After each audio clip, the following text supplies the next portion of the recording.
Day 5, part 2. Ford Ranger tailgate rust repair. The time has come. Call it color time. Putting on the base coat. Oh, got a little ahead of myself, getting excited.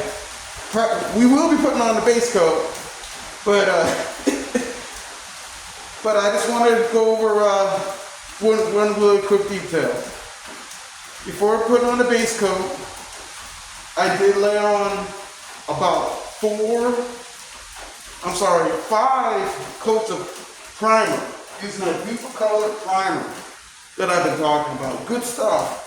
I block sanded it, meaning got the block off the old primer, and I let it sit and dry for 14 hours. The reason why I had to do that was because I was running out of daylight.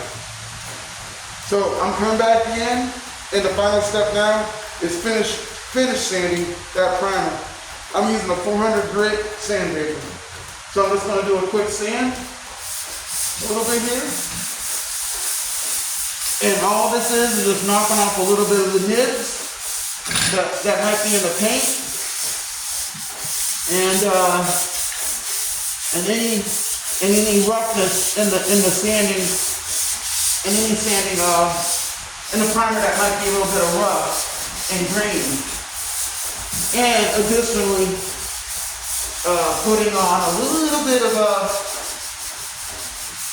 taking off any and building up the actual color here on the panel itself. You can spray over paint. Yes, you can. I've done it, and the paint will stick, but paint generally will not stick to a shiny panel. Because why? There is no adhesion. So with 400 grit sandpaper or 600 grit, 500 grit, you will have that adhesion that you want, and all you have to do is just clean it off. Spray it off. Use some type of bug guitar remover or something to clean up the panel. Okay. So, and the paint I'm using, which is a lacquer, which is, this primer is a lacquer as well, allows you to do that. So the Dupli-Color line series is compatible with itself. Meaning lacquer an animal, and you can use a lacquer base color. And if you wanted to use a clear coat, you can use that as well. I usually use 2K Clear Max, I believe it's called, or 2K Max, which is if I clear it, you'll see that. I can say right now I will not be putting clear coat on it because I will be doing some other. Well, anyway, the clearing will come at another time. So right now I will not be clearing.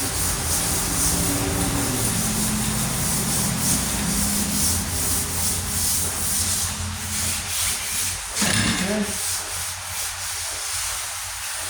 There we go. And like everything else, it's good to have some type of PPE on. Because you really don't want to breathe in any of this stuff.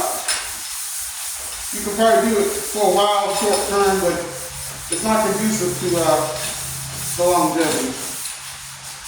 Getting those lungs. And you tend to hack up at night. Trust me, ask me how I know. So, I would put on a dust mask. I even wear that respirator, which you've seen in prior videos, when I really get into some heavy stuff.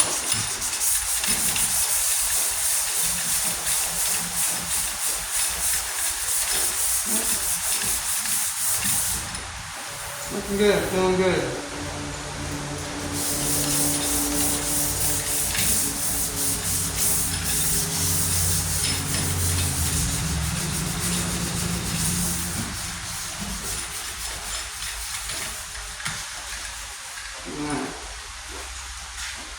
And as I come to realize right now with this video, I will leave. This will just be a sanding video only, and I will come back with the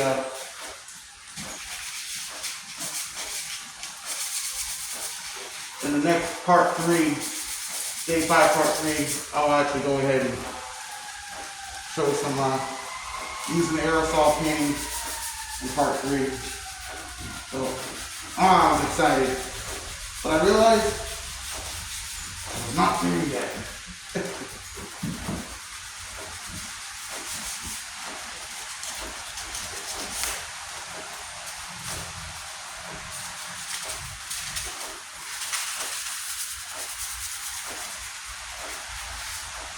And if you wanted to, you could even use a, let me see if I can grab it really quick. It's a Scotch-Brite pad, like so, one of these deals. Red or gray works. It's 400 grit, and it's a little bit flexible, and you can get in there and dull up some areas. And it also nicely finishes up removing those sanding scratches. To me, it's kind of like doing a wet sandpaper, wet sanding without the water. And see how it nicely dulls up that? So that's why I like using this. You can typically buy this at any auto parts store. Power Freight. They're very cheap money. I think I paid $3 for this. And I just rinse them out.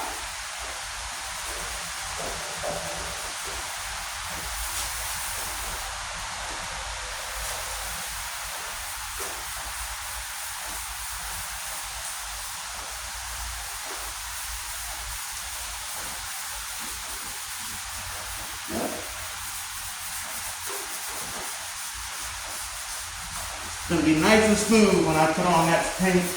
Nice and smooth.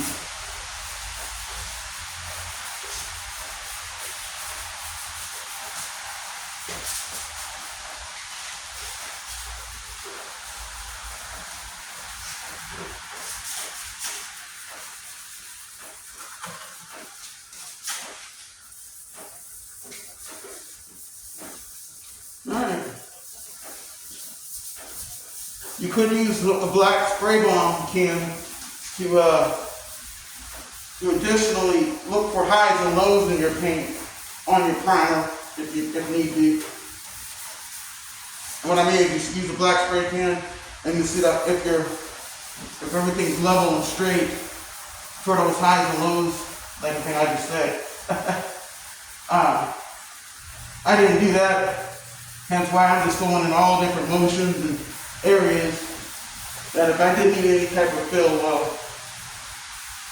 I'm not getting on there now, of course.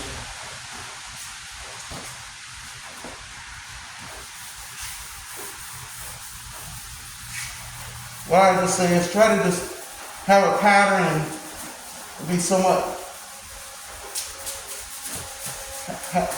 methodological, have a method to your sanding process so you don't miss any areas. And I think I've been sanding for a good 10 minutes.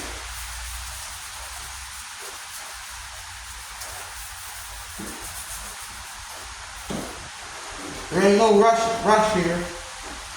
No need to rush. Take the time that you think you need. Because I've always come to learn now,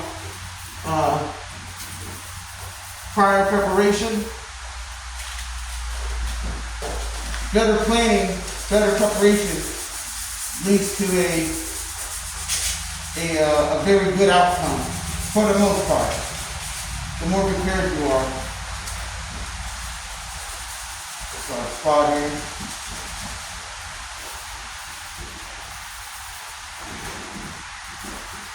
And again, this is the finished sanding too. And if you've done your due diligence, most of the time, it's not going to even be a guesswork you're gonna be satisfied with those results. Around the oval.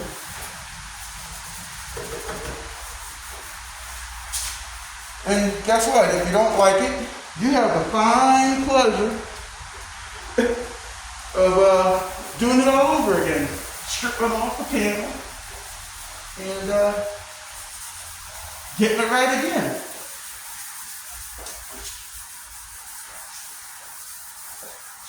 Yes, you do.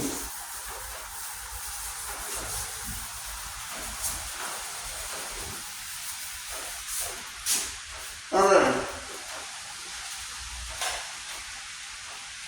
Now I use this glass spray weight cleaner.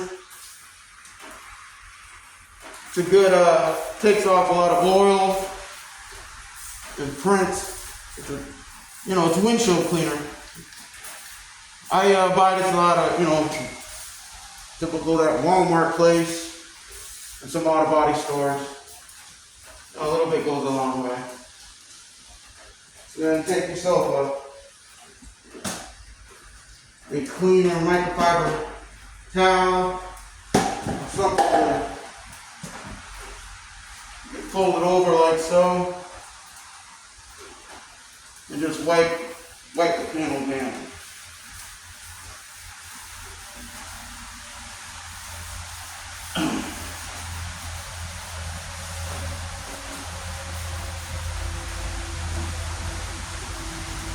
Again, you just want to take off any residues in the paint.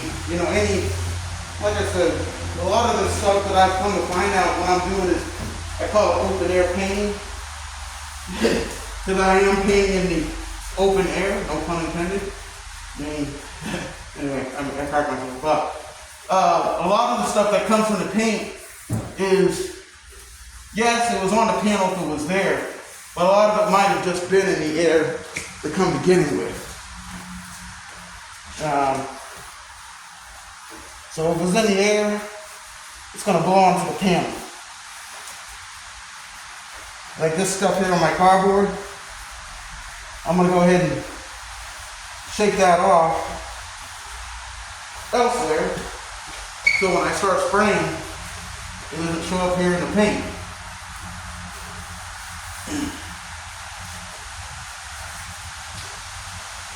Get around the blue oval. Alright. Wow, that's pretty cool. And then you get to admire your prep. Alright.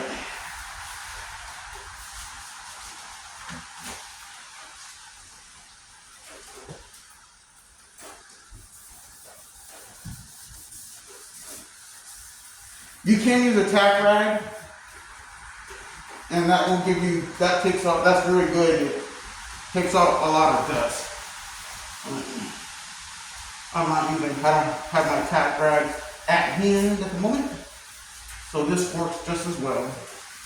And this is probably the best conditions I can do, because I'm in my little garage right now, why it is having a nice rain. So everything helps out. Alrighty, so here we have it. I'm not sure how this video is going to come out here with limited lighting conditions, dim as they are.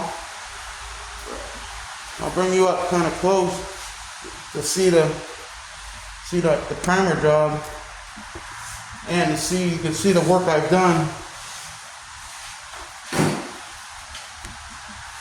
to prep this job. I have my camera on the stand.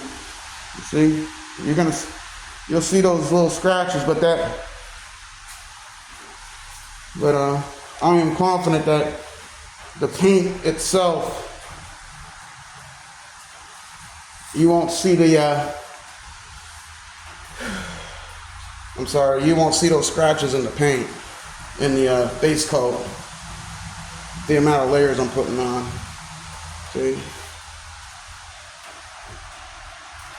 Alrighty. So I'm gonna call this the end of part 2. And I'll come back with some paint.